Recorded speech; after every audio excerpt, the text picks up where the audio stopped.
Little selfish kid. You do look just like your mother did.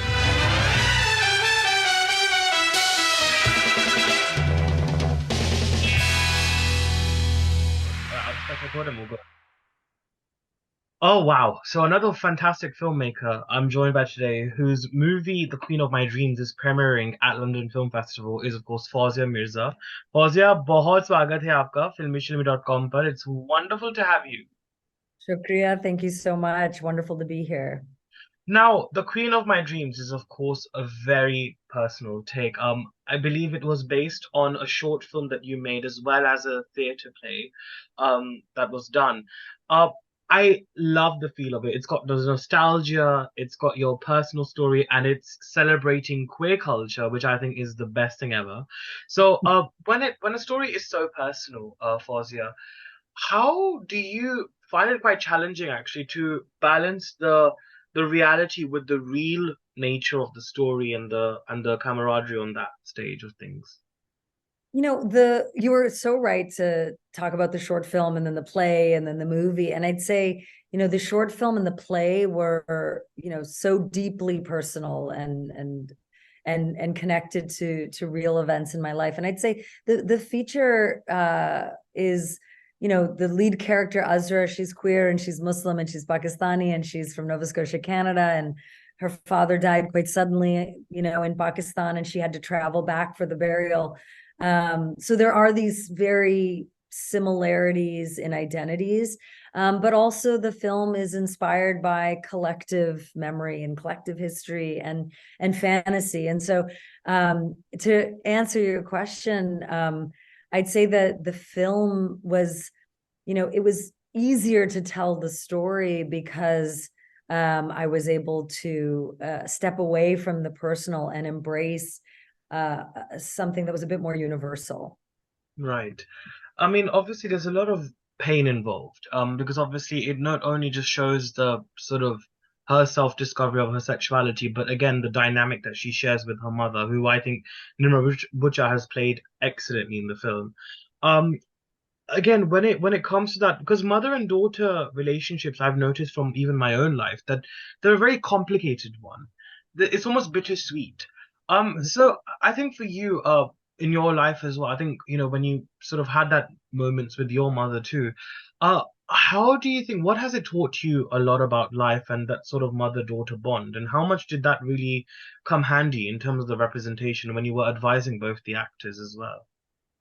Well, I think the mother-daughter bond is deeply universal, and in many ways, the reason I started on this journey of the short film and to the play and to being an artist was because I was looking for healing. I mean, I made my first short film as a very public way of dealing with a very private struggle of whether I could be queer and Muslim and still love Bollywood romance and fantasy. And so, the making art and becoming a filmmaker was my way of surviving.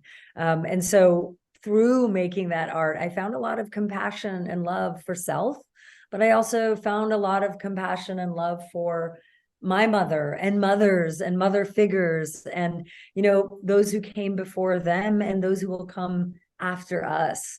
I think there are so many stories that we just don't know about how we got here and where we're going. And I think that deep sense of compassion is really key to being able to move forward and love. And so, I definitely have had a complicated relationship with my mother, but I also have a lot of love for her journey and for mothers' journeys. Um, Mm, the film is definitely exploring, not just what might have happened in her life, but for a woman of a certain age in 1960s, mm. falling in love and really embracing what that world may have been. And I think there are so many similarities that we have with those who came before us and those who will come after us. And I think that's really something that I have found as a person that I wanted to bring into this movie. Beautiful, yeah, for sure. And I think also what I really resonated with as well is being gay myself.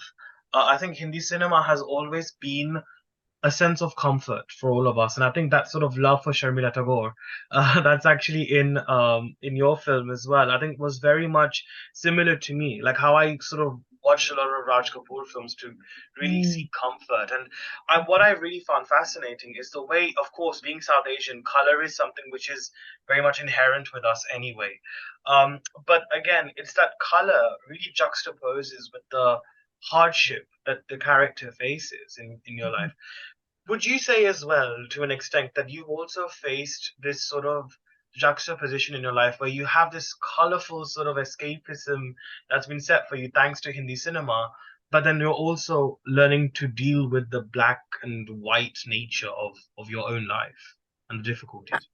I mean, I grew up in a small, rural, very white coal mining, fishing town in Canada, Sydney, Nova Scotia. And so for me and my family, my parents, movies, Hindi cinema, Bollywood, that was how they connected to culture and country and community, and a way that I did as well. And so it was a way of staying connected and of escapism, I guess you could say. And it definitely informed for me what I believed could be love and romance and fantasy and real life.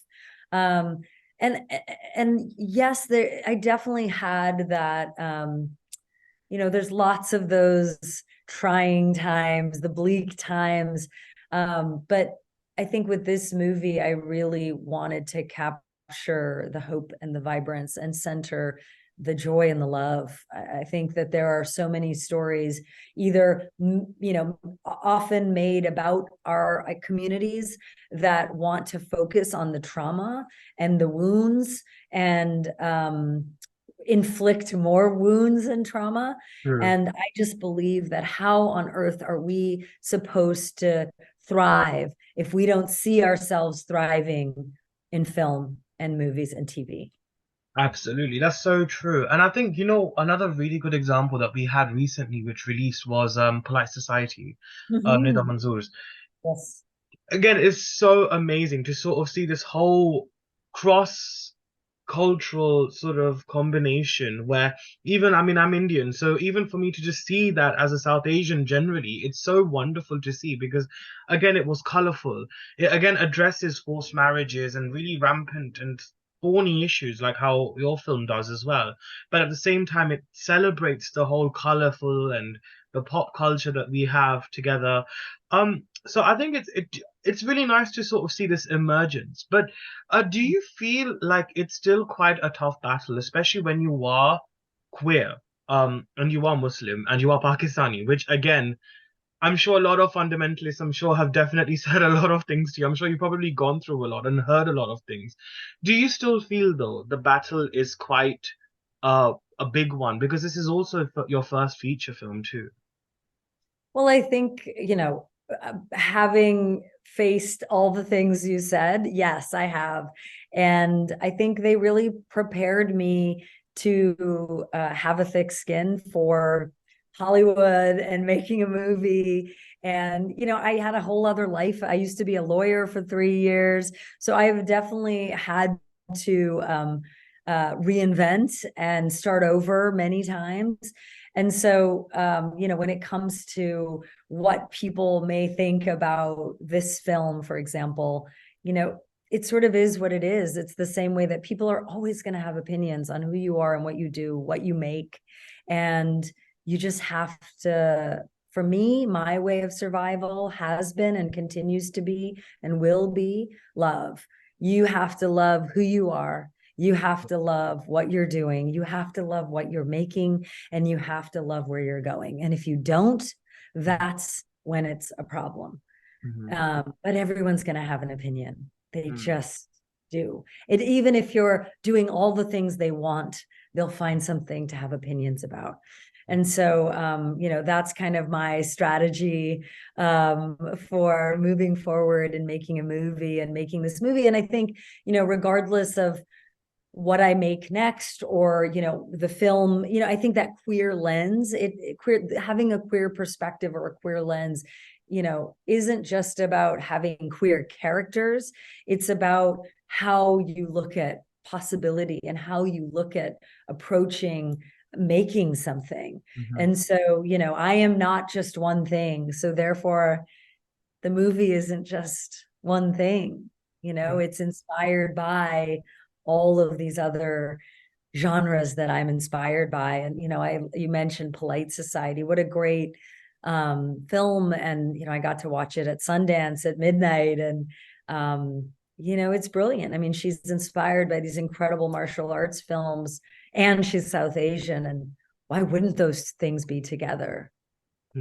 Absolutely. And you know, I'm so glad you talked about the queer representation. I think even for both our countries, it's actually a really good time.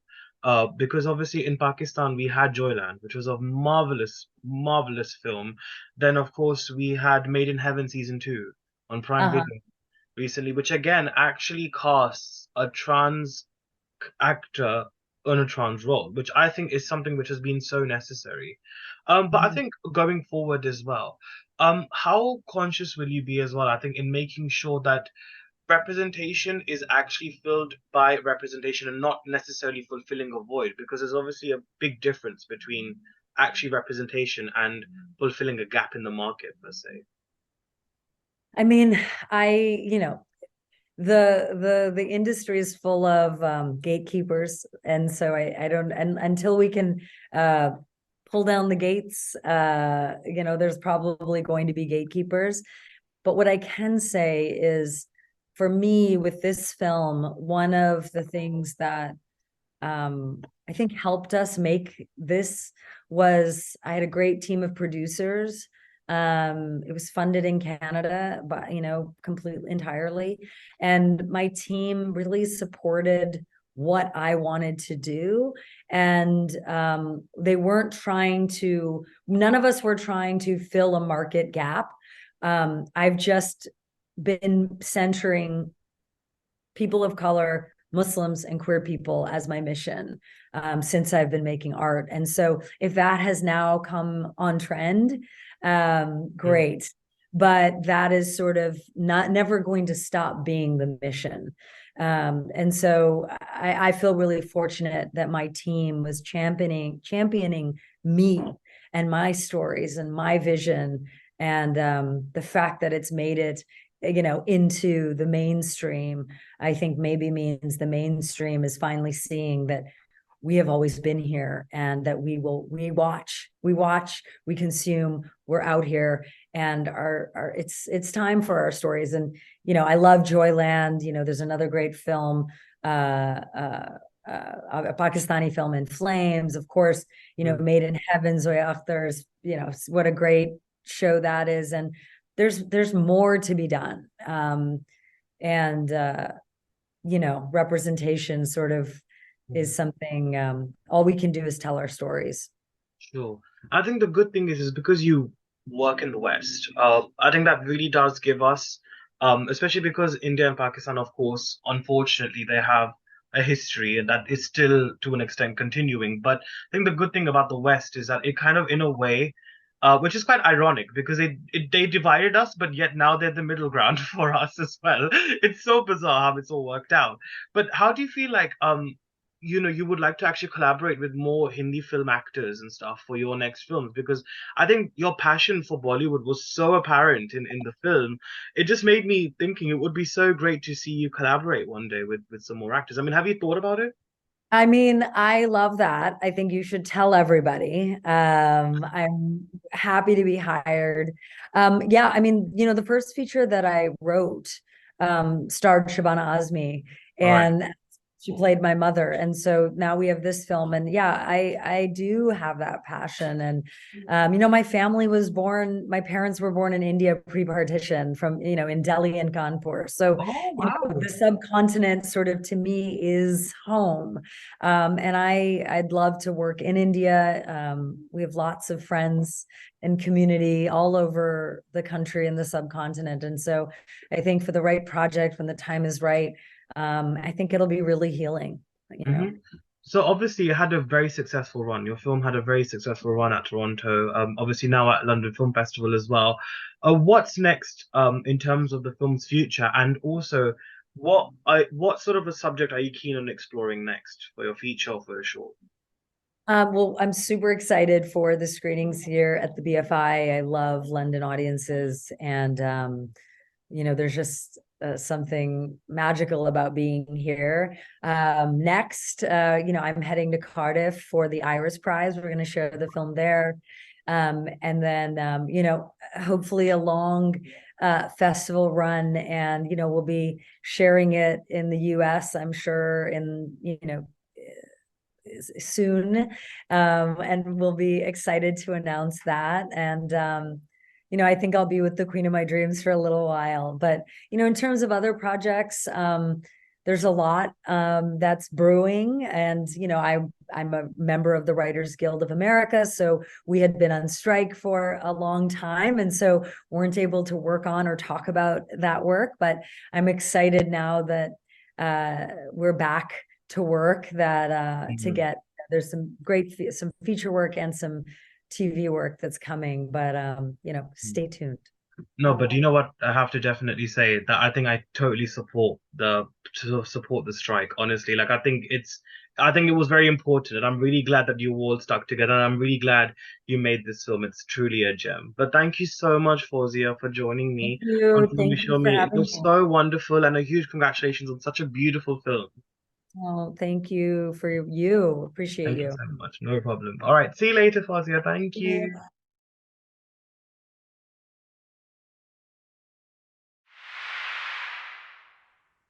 Chloe, it's absolutely wonderful to have you on filmyshow.me.com, and a huge congratulations on a documentary, The Taste of Mango, having its UK premiere here at London Film Festival. Thank you so much. Now, look, your documentary is, of course, it's of course a love letter, flowing through time and generations, but at the same time, it of course touches on a very important and sensitive subject as well, which perhaps is quite taboo in families, and actually having an open dialogue about it. So I think when you decided to make the documentary, how mentally and emotionally prepared did you have to be in order to go ahead with it? Well, honestly, I think I should have been more mentally, emotionally prepared than I was. I was, I think I wasn't quite prepared for where the film was going, where the story was going. And so I couldn't have been prepared. But as it took me about 5 years to make it, so I went on quite a big journey over that process. And um, yeah, it it was a roller coaster. Right. No, absolutely. I think because you are obviously having open dialogues with your mother, um, it's quite interesting because the mother-daughter relationship is as such where I feel often daughters, no matter what age they are, I mean, of course, they imbibe naturally so many traits of mothers, the personalities, even perhaps their approach to life as well. I think when you had this discussion, which is obviously something to do with a very horrific past and ordeal she's gone through, I think what did you discover not just only about her, but also maybe about yourself as a person too? Yeah, I think what I found most inspiring was that my mum was just able to find so much joy in her life despite everything that had happened to her. And filming with her and just seeing the joy that the pleasure that she takes and just doing simple things like pruning her roses or having a bath, like these very simple domestic things that she got so much joy out of, and I realized that I wasn't able to do that myself, but I feel like through the making of the film I've been able to appreciate that a lot more. hmm And I think, when it comes to documentary filmmaking, I find it very fascinating as a piece of cinema because I feel like with a fictional script, it's easier because you have stories and setups already there for you. Whereas I feel like with with non-fiction, it requires research, it requires a lot more preparation work in terms of assembling the narrative tropes you would like and the positioning of that. So what do you think were the factors that help you to really decide, especially when it comes to the aesthetics, the transitions of each part of the story? What do you think really drove your decisions here? I think when I was filming, I was really just doing it instinctually and filming with this little camcorder that I just had wherever I was, and I used it as a way to be present and to sit in the place where I was and to film and to notice things in front of me. And so I was just like gathering all this material from my life and from my life with my mom and so that I think that was what was driving me really, just like whatever was around me and in front of me. There wasn't actually a lot of preconceived ideas for what I should be filming. It was kind of whatever came to me. Right. And I think, because I always love to know, and I know you just touched on this as well in one of your previous responses, but when one sets out to do a documentary, they obviously have an idea or kind of a rough understanding of what they would like to achieve from it. And then by the time they finish, it's a completely different story. How do you think, what do you think you've discovered actually from this journey about yourself as a filmmaker, not just as a person? Um, I think I've discovered that I'm not as patient as I thought I was. I or that I'd like to be. I would like to work on my patience. Yeah, as I said, it took 5 years to make this film, and every year I thought, oh yeah, I'm coming to the end. It's going to be over.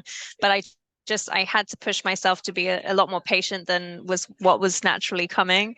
So that was a big learning curve for me. But yeah, I think I had to learn to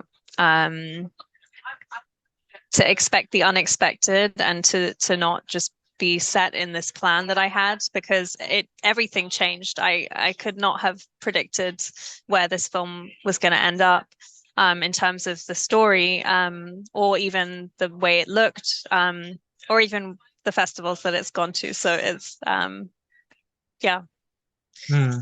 Yeah, it's pretty amazing actually, to be honest. And I think, when it does come to stories like this, because, I think it's so important for vulnerability to be shown and embraced through cinema. If we look at some of the Indian movies that have emerged quite popular nowadays, I think the topics of mental health, and I think even this topic that you've chosen, uh, obviously it's quite triggering to many people, of course. But I think, how important do you think is it for uh, films to really bring back that essence of being personal and embracing vulnerability now? And by this documentary, how do you think this can really empower more and more survivors to, perhaps speak out and at least have a conversation about what they've gone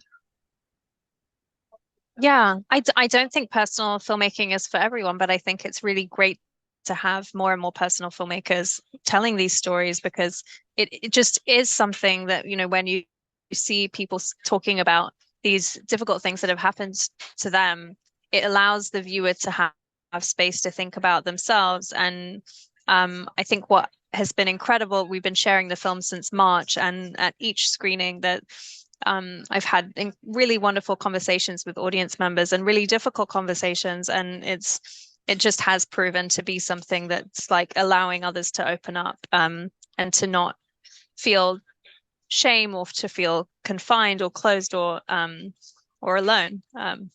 Yeah.